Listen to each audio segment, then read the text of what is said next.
I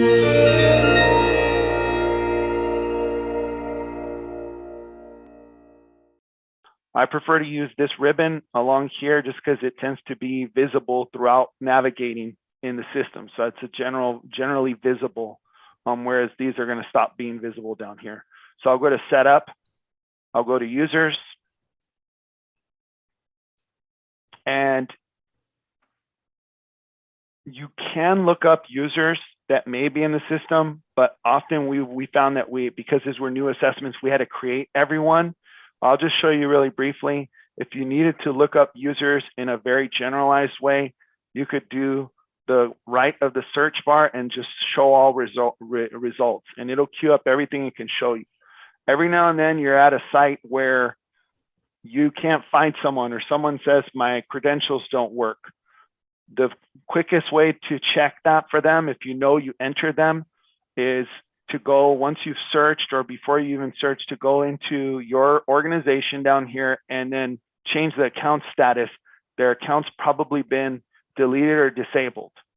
And as I go through creating and editing a user, I'll explain more about those functions there. But that may be where they're kind of hiding from you if you do a regular search and they don't just show up under the select account status.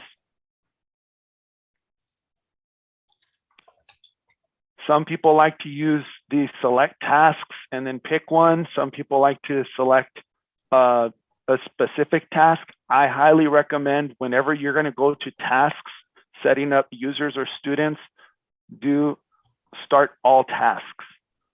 Because if I only select one, then that's the only tab I'll have visible on my next screen. If I select all, I'll have all tasks that I can toggle to, and it'll just save me time. So here's all tasks, and you'll notice along the black ribbon, I have all 3 tasks laid out next to each other. Had I selected only one of them to start, I would only have one tab visible, the task I selected from the previous screen. Okay. So it's creating a new user. You just go to your organization.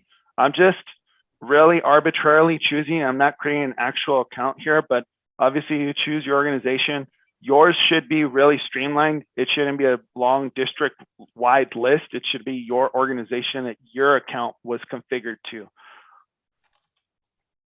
You're going to want your staff to be test administrators. You're going to want to make sure the account, it should default and be enabled. And then you'll enter their names here. And the spelling of their names isn't as critical. I mean, we always want to spell people's names correctly, but most important is whatever this email is going to be here, it's not going to let me do anything here because it's mine. It'll auto populate. I recommend just copy and paste, because sometimes in TUSD someone has a 2 after their name, or we've been calling them Cindy all of our careers and it's Cynthia dot whatever. And so just copy and paste from Outlook their email, paste it here, and it'll auto populate username. Do not modify this. Notice I can click in here and start messing around with this. Just leave it alone, because that's going to become their username, and it's much easier to keep that convention consistent by not modifying it. The active begin date, if it's not already there for someone and it's a brand new user, just select today's date. Leave active end date blank. When there is an active end date and it passes, that disables the account automatically. So if you ever wondered, why is this account disabled? They were put in at a point, someone put in an end date, that date passed. And now their account automatically disabled and their credentials no longer work and they can't log in and they're calling you.